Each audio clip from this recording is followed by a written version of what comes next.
Jumpa lagi di Tribu TV. Produsen yang satu ini memang mungkin terlalu terbiasa dengan produk-produk yang kelasnya enterprise atau perusahaan-perusahaan besar atau untuk urusin server-server. Tapi sebenarnya kita udah lama kenal dia juga banyak memiliki produk-produk yang cocok untuk konsumen biasa. Ya, ini adalah produk-produk SSD dari Transcend yang kita akan bahas dan kita akan lihat kenapa dia unik sekali.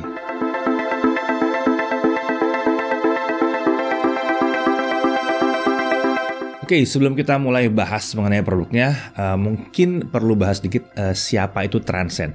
Ya, jadi Transcend ini adalah sebuah perusahaan yang udah berdiri sejak tahun 1988. Udah tua nih perusahaannya.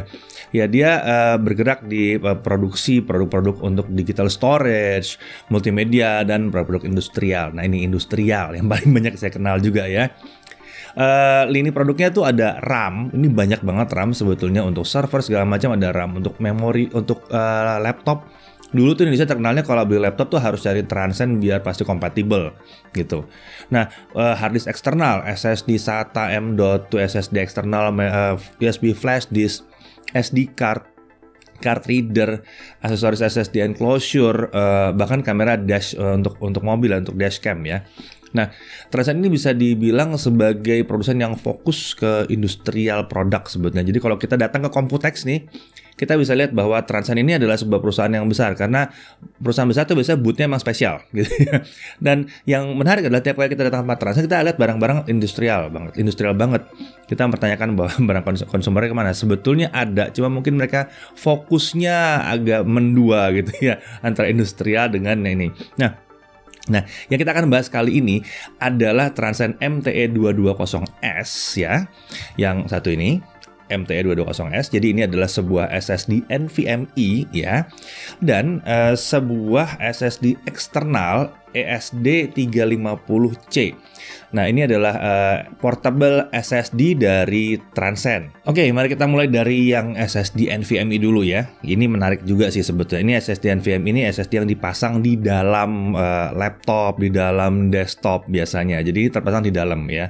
Dan ini harus ada slot M.2-nya, M.2-nya di situ ya. Iya, buat yang punya laptop atau desktop pasti udah tahu harusnya gitu ya. Spesifikasinya ini adalah M.2 2280, jadi versi panjang yang 80 mm, lebar 22 mm. Kapasitas pilihannya ada 4 macam dan ini yang 1 tera yang kita uji. Kemudian untuk interface ini adalah M.2 PCIe Gen 3.0 by 4 ya. Gen 3 kali 4. Tipe NAND-nya adalah TLC ya, ini masih TLC ya. Dan Transcend klaim bahwa chip NAND yang digunakan ini buatan Samsung.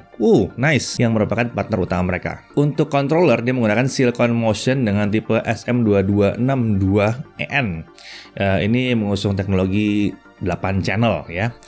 DRAM cache, yes, dia pakai DRAM cache, DDR3 DRAM cache. Kapasitas sayangnya nggak disebutkan, jadi kita nggak tahu juga berapa gitu ya.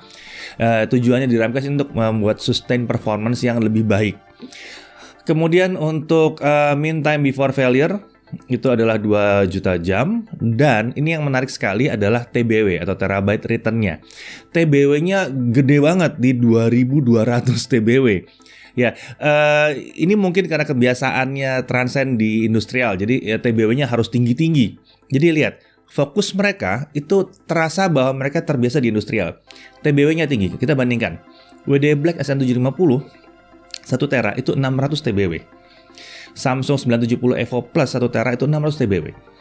Tim T-Force Cardia 2 1 terabyte itu 1665 TBW. Corsair MP5101 terabyte itu 1700 TBW. Ini 2200 TBW. TBW ini adalah terabyte return. Jadi berapa banyak terabyte yang bisa dimasukkan di copy ke sini.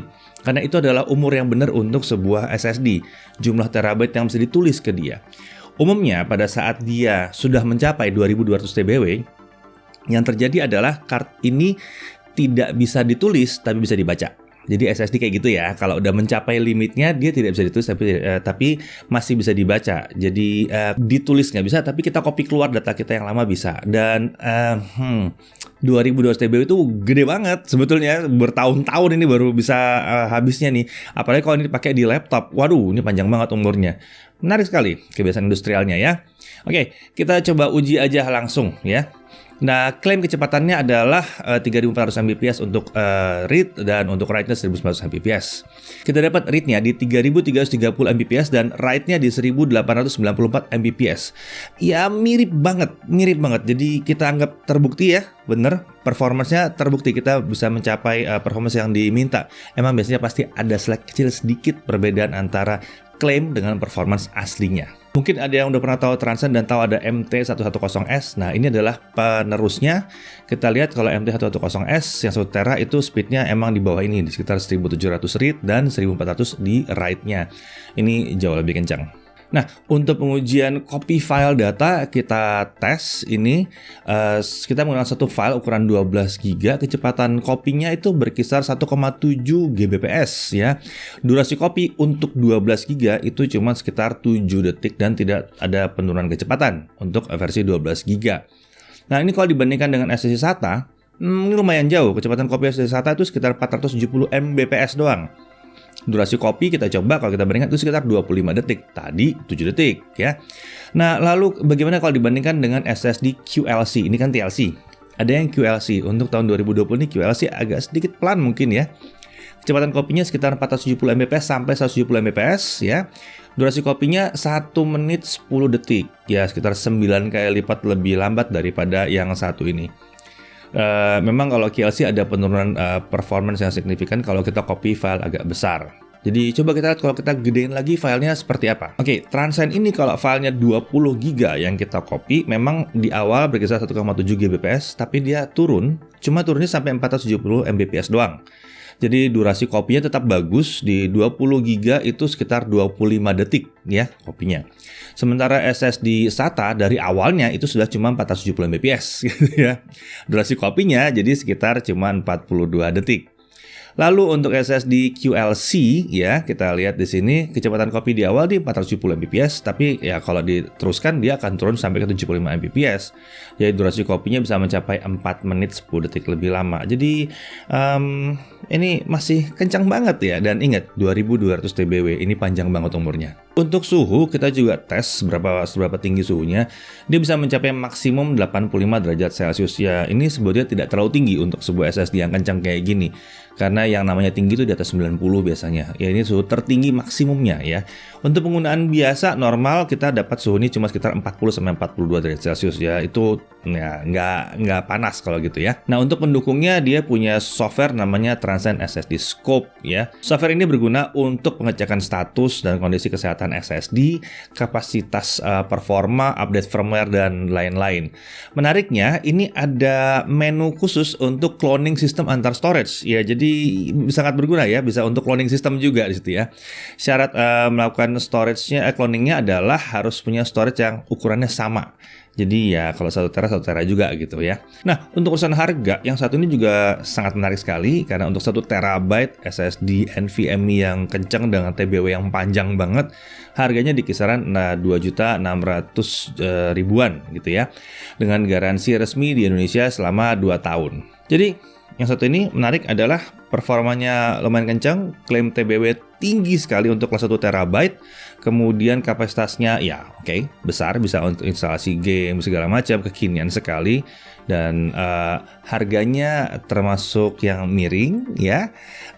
Memang tidak semiring harga SSD QLC, tapi dia masih jauh lebih kencang daripada QLC ya.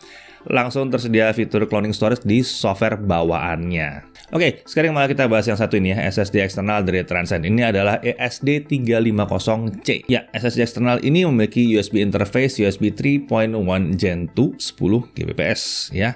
Tapi tentunya dia bisa dipakai di port USB sebelumnya juga. Gak ada masalah kalau USB itu enaknya gitu. Dia bisa di port yang kencang, bisa di port yang lama juga. Oke, ini menggunakan NAND flash 3D NAND flash TLC ya, menyenangkan sekali dia masih pakai TLC bukan KLC ya. Untuk paket penjualan kita dapat isinya ada satu kabel USB Type A to Type C, ada satu kabel USB Type C to Type C, dan ada buku panduan penggunaan. Penampilannya, desainnya ya ringkas, mungil, enak dia genggam, dimensi ukuran seperti KTP atau kartu ATM. Bodinya berbalut karet silikon tebal gitu ya, jadi pelindung bodi SSD-nya oke banget. Yang kita pakai ini warnanya navy blue. Untuk ukuran bodi itu panjang 9,6 cm, lebar 5,3 cm, dan ketebalan hanya 1,2 cm, jadi lumayan ringkas ya. Beratnya itu sekitar 87 gram dengan pilihan kapasitas ada 240, 480 dan 960 GB. Yang kita coba ini yang 960 GB. Dia kompatibel ke Windows 7, 8, 10 dan juga dengan macOS. Untuk pengujian kita lihat ya. Ini lumayan menarik di mana kita dapatkan read-nya, klaimnya itu adalah 1050 Mbps dan write-nya itu diklaim di 950 Mbps. Kita tes dengan konektor USB 3.2 Gen 2 the motherboard ya. Dan kita dapat read-nya lebih tinggi di 1072 Mbps dan write-nya 999 Mbps. Tumben, biasanya klaim manufacturer itu lebih tinggi daripada yang kita bisa dapat. Yang ini bahkan klaimnya lebih rendah dari yang kita bisa dapat. Ya nggak apa-apa, bonus. Yang jelas klaimnya terbukti ya. Menarik bahwa kita bisa menghubungkan dia ke USB 3.0 yang versi lama dan kita lihat bahwa read-nya memang turun ke 468 Mbps dengan write di 455 Mbps. Tapi ya itu memang sesuai dengan kecepatan maksimum dari si USB port itu sendiri. Ya jadi dia memang terhambat oleh USB portnya kalau masih pakai USB port yang tua. Tapi kayaknya nggak ada masalah ya. Kalian bisa pakai ini di USB port yang tua juga. Toh speednya juga itu kencang banget, mirip kayak SSD eksternal. Nanti kalau kalian punya USB port yang baru, tancap dia dapat performa yang lebih tinggi lagi. Lalu kita coba pengujian copy file. Jadi jangan cuma kristal di Smart doang ya. Kita coba kecepatannya, durasi kita lihat ada berkisar di 610 Mbps ya. Durasi copy sekitar 20 detik untuk file berukuran 12 GB. Jadi ini menarik, tidak terjadi penurunan kecepatan signifikan saat proses transfer file. Lalu kita coba lagi file yang lebih besar, yang 20 GB. Kecepatan copy di awal di 610 Mbps, dia memang turun setelah berapa lama dia turun ke 130 Mbps.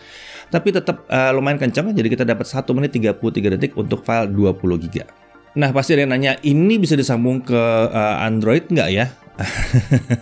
Atau iOS? Bisa, ya bisa. Ini bisa dipasangkan ke Android atau iOS. Ya bisa diterhubung ke smartphone atau tablet yang pakai konektor basisnya USB Type-C. Bahkan ada aplikasi Transcend Elite untuk Android dan iOS di situ. Pengguna bisa melakukan transfer file atau backup smartphone atau tablet dengan menggunakan aplikasi yang satu ini. Pengguna dapat melakukan transfer file atau backup kalau kalian nyolokin ini ke smartphone atau ke tablet kalian. Ya, menyenangkan sekali ya. 1 tera ditancap ke smartphone langsung backup jebret gitu. Ini kan biasa yang punya smartphone dan sering foto-foto atau video-video ya suka masalah ya backupnya lewat mana ya. Nah, ini bisa langsung jadinya sekarang. Nah, tadi kita udah bahas ada software pendukung namanya Transcend Elite. Nah, software ini bisa ngapain aja? Dia bisa melakukan pengecekan kapasitas yang terpakai, bisa melakukan proses backup antar storage Transcend yang lainnya, misalnya HDD eksternal atau NAS. Ada fitur security-nya, jadi dia bisa kunci folder yang diinginkan dengan password ya. Kemudian dia juga bisa melakukan backup ke cloud, bisa Google Drive, bisa Dropbox juga. Dan software ini kompatibel juga ke Windows 7, 8, 10 dan untuk Mac juga ya. Selain tadi ada yang spesial untuk smartphone dan tablet. Oke, untuk harga. Nah, yang satu ini untuk versi yang 960 GB ya, itu harganya di 3.045.000 saat video ini dibuat. Dan dia bergaransi resmi Indonesia sepanjang 2 tahun ya. Harga ini menurut kami cukup miring ya, karena kalau kita bandingkan dengan yang lain, misalnya Samsung T7 1 tera kisarannya 4 juta, sementara SanDisk Extreme Pro SSD Portable 1 tera sekitar 3,6 juta. Ini 3.045.000 masih lebih miring harganya ya. Dan datang dari produsen yang sebetulnya lumayan terkenal juga. Jadi murah. Oke, jadi begitu ya sekilas mengenai 2 produk Transcend ini. Ya tampaknya 2 produk ini memang menarik banget. Kita juga tertarik kemarin kenapa sampai ada video ini, karena kita juga tertarik lagi nyari-nyari, muter-muter, terus kita nemu, ini lucu nih. Kenapa harganya bisa miring dari Transcend ya? Makanya kita panggil, cobain, tes, dan ternyata hasilnya menarik sekali. Ya kita bisa dapetin produk-produk yang lumayan berperforma tinggi, dan yang paling menarik sebetulnya yang membuat kami nengok banget, terutama yang dari sini adalah yang TBW-nya tinggi banget. Jadi terabyte return-nya tinggi banget. Kita berharap ini umurnya panjang sekali jadinya ya. Ya karena kita kan butuh kepastian untuk data-data kita, jangan terlalu cepat juga habisnya datanya TBW-nya. Oke, jadi demikian kira-kira review kami seputar produk-produk Transcend SSD yang sangat menarik ini. Saya Deddy Irfan, Jagat Review TV.